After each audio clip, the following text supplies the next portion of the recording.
स्वागत है आपका फिर से गोल्डन पीवाईक्यू के रैपिड रिवीजन से। आज हम लोग गोल्डन पीवाईक्यू में केमिस्ट्री का चैप्टर नंबर ठीक है चैप्टर नंबर 11 को करने वाले हैं, जो कि होने वाला है रेडियो धर्मिता तथा नाभिकीय रसायन। ठीक है, रेडियो धर्मिता तथा नाभिकीय रसायन को पढ़ने वाले हैं, जिसमें टोटल नंबर ऑफ क्वेश्चन 21 होने वाला है। तो आइए पीडीएफ को ओपन कर लेते हैं। 42 पे है ना, तो फटाफट ओपन कर लेते हैं।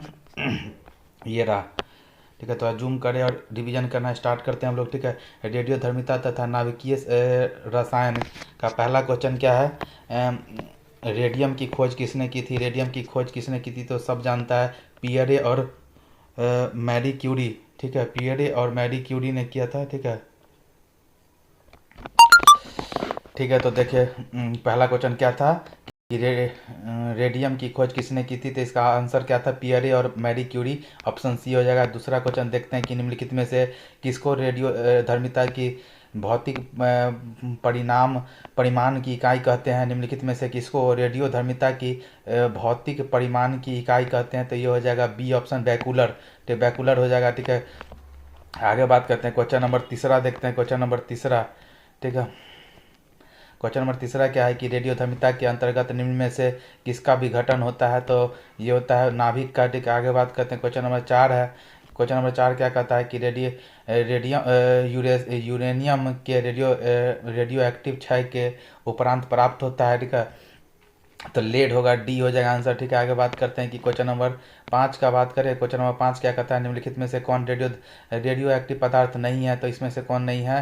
तो डी, जर्कोनियम नहीं है। ठीक है, आगे बात करते हैं कि छठा सवाल का बात करें, सिक्स नंबर सवाल का बात करें। तो देखिए छठा सवाल क्या कह रहा है कि सबसे हल्का रेडियो एक्टिव तत्व है। सबसे हल्का रेडियो एक्टिव तत्व कौन सा है? तो ये हो जाएगा ट्रिटियम हो जाएगा, ट्रिटियम। ठीक है, क्वेश्चन नंबर सात का बात करें तो रेडियो एक्टिव पदार्थ निम्न में से किसका उत्सर्जन करती है? तो ये करता है अल्फा बीटा गामा किरणों का करती है। ऑप्शन नंबर डी हो जाएगा।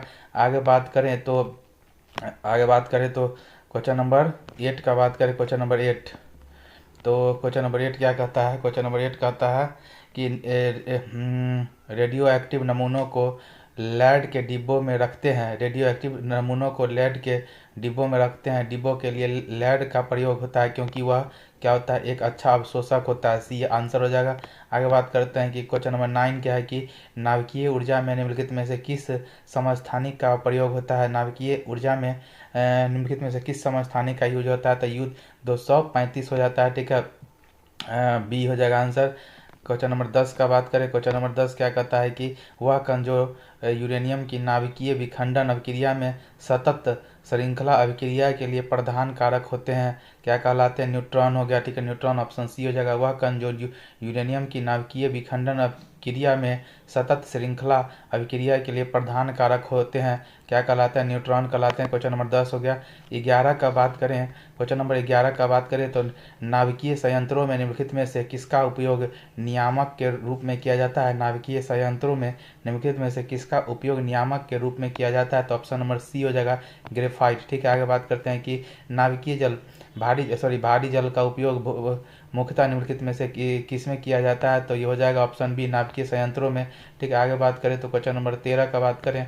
तो क्वेश्चन नंबर 13 क्या है कि नाभिकीय विखंडन के दौरान श्रृंखला अभिक्रिया को नियंत्रित करने के लिए निम्नलिखित में से किसका उपयोग न्यूट्रॉन को अवशोषण करने के लिए किया जाता है? तो बोरोन। ठीक है, बोरॉन हो जाएगा ए आंसर। ठीक है, क्वेश्चन नंबर 14 का बात करें। क्वेश्चन नंबर 14 क्या कहता है? क्वेश्चन नंबर 14 है कि निम्नलिखित में से कौन सी अभिक्रिया सूर्य की विकिरण ऊर्जा का मुख्य कारण है? तो ये हो जाएगा ऑप्शन नंबर बी, नाभिकीय संलयन। ठीक है, क्वेश्चन नंबर 15 का बात करें तो परमाणु बम का आविष्कार किसने किया है? तो परमाणु बम का आविष्कार ऑप्शन नंबर बी हो जाएगा, जे रॉबर्ट ओपेनहाइमर ने किया है। ठीक है, क्वेश्चन नंबर 16 क्या है? अमेरिका द्वारा जापान के ऊपर दो परमाणु बम गिराए गए थे, उसका नाम क्या था? तो एक तरह ऑप्शन ए हो जाएगा लिटिल बॉय और फैट मैन हो जाएगा, लिटिल बॉय और फैट मैन हो जाएगा। ठीक है, आगे बात करते हैं क्वेश्चन नंबर 17 का बात करें। क्वेश्चन नंबर 17, ठीक है, तो क्वेश्चन नंबर 17 क्या है कि भारत में नाभिकीय भारत में नाभिकीय हथियारों का परीक्षण किया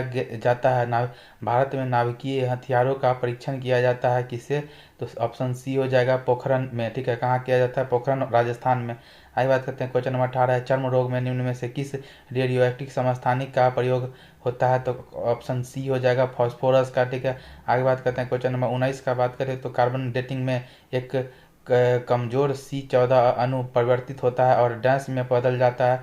तो क्या कहते हैं कि ऑप्शन सी हो जाएगा N14 में। ठीक है, कार्बन कार्बन डेटिंग में एक कमजोर C14 अणु परिवर्तित होता है और डैश में बदल जाता है। तो ऑप्शन सी हो जाएगा N14 में। ठीक है, आगे बात करते हैं कि क्वेश्चन नंबर 20 क्या है। क्वेश्चन नंबर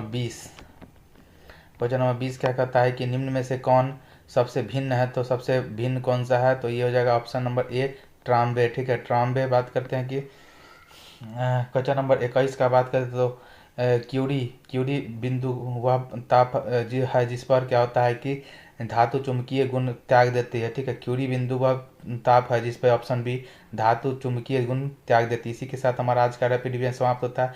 मिलते हैं फिर किसी नए रैपिड डिवीजन में, तब तक के लिए बाय।